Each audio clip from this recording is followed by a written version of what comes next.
Hi friends, welcome back to my channel. Cake ಫ್ರಾಸ್ಟಿಂಗ್ಗೋಸ್ಕರ ಏನು ಐಸಿಂಗ್ಗೆ ವಿಪ್ಪಿಂಗ್ ಕ್ರೀಮ್ ಯೂಸ್ ಮಾಡ್ತೀವಿ ಅದ್ರ ಬಗ್ಗೆ ಇವತ್ತು ನಾನು ವಿಡಿಯೋ ಮಾಡ್ತಾ ಇದ್ದೀನಿ. ಇದು ನಾನ್ ಡೈರಿ ಆಗಿದೆ. ಮಾರ್ಕೆಟ್ನಲ್ಲಿ ಸಾಕಷ್ಟು ಪ್ರಮಾಣದ ಬ್ರ್ಯಾಂಡ್ಸ್ ಇದೆ. ನಾನು ಯೂಸ್ ಮಾಡ್ತಾ ಇರೋದು ಟ್ರೊಪ್ಲೈಟ್ ಬ್ರ್ಯಾಂಡ್. ನನ್ನ ಕಸ್ಟಮರ್ಗೆ ಇಷ್ಟ ಆಗಿದ್ದು ಟ್ರೊಪ್ಲೈಟು. ಅದಕ್ಕೋಸ್ಕರ ರಿಚಸ್ ಬ್ರ್ಯಾಂಡು ಮಾರ್ಕೆಟ್ನಲ್ಲಿ ತುಂಬ ಬ್ರ್ಯಾಂಡ್ಸ್ ಇದೆ.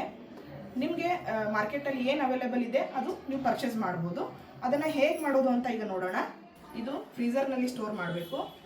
ನಿಮಗೆ ಕೇಕ್ ಮಾಡುವಾಗ 4-5 ಅವರ್ಸ್ ಮುಂಚೆ ಹೊರಗಡೆ ತೆಗೆದಿಟ್ಟರೆ ಅದು ಲಿಕ್ವಿಡ್ ಫಾರ್ಮಲ್ಲಿ ಬರುತ್ತೆ. ಆವಾಗ ಬೀಟ್ ಮಾಡಲಿಕ್ಕೆ ಈಸಿ ಆಗುತ್ತೆ. ಈ ಕ್ರೀಮ್ ಬೀಟ್ ಮಾಡಲಿಕ್ಕೆ ಒಂದು ಬೀಟ್ರ್ ಬೇಕಾಗುತ್ತೆ.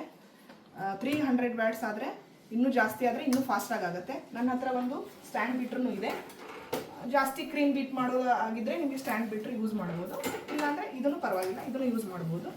ಇದನ್ನು ಹೀಗೆ ಓಪನ್ ಮಾಡಬೇಕು.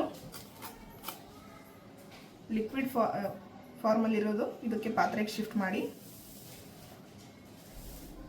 ನಿಮಗೆ ಎಷ್ಟು ಬೇಕು, ಕ್ವಾಂಟಿಟಿ ಎಷ್ಟು ಬೇಕು ಅಷ್ಟೇ ತಗೊಂಡು ಇದನ್ನು ಒಂದು ಈ ಥರ ಕ್ಲಿಪ್ಪಲ್ಲಿ ಕ್ಲೋಸ್ ಮಾಡಬೇಕು. ಕ್ಲೋಸ್ ಮಾಡಿ ಸ್ಟೋರ್ ಮಾಡ್ಬೋದು ಫ್ರೀಝರ್ನಲ್ಲಿ.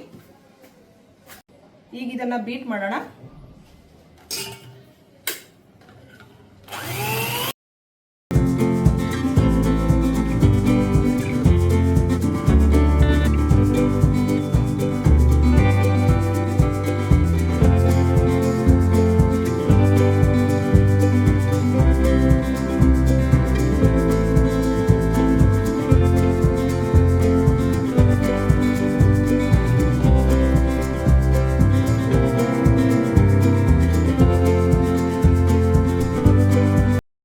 ನೋಡಿ, ಇದು ರೆಡಿ ಆಗಿದೆ. ಈ ತರ ಪೀಕ್ಸ್ ಬರಬೇಕು, ಸ್ಟಿಫ್ ಪೀಕ್ ಬರಬೇಕು.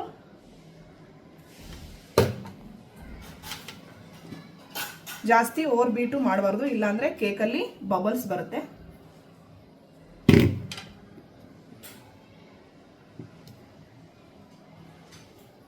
ಈ ತರ ಕ್ರೀಮ್ ಇದು ಮಾಡಿದ್ರೆ ಸ್ಪ್ಯಾಚುಲಾ ಹಾಕಿದ್ರೆ ಬೀಳಬಾರ್ದು. ಈ ನನ್ನ ವಿಡಿಯೋ ಇಷ್ಟ ಆಗಿದ್ರೆ ಪ್ಲೀಸ್ ಲೈಕ್ ಆ್ಯಂಡ್ ಸಬ್ಸ್ಕ್ರೈಬ್ ಮಾಡಿ. ಕಮೆಂಟ್ ಸೆಕ್ಷನಲ್ಲಿ ಕಮೆಂಟ್ ಮಾಡಿ. Thank you.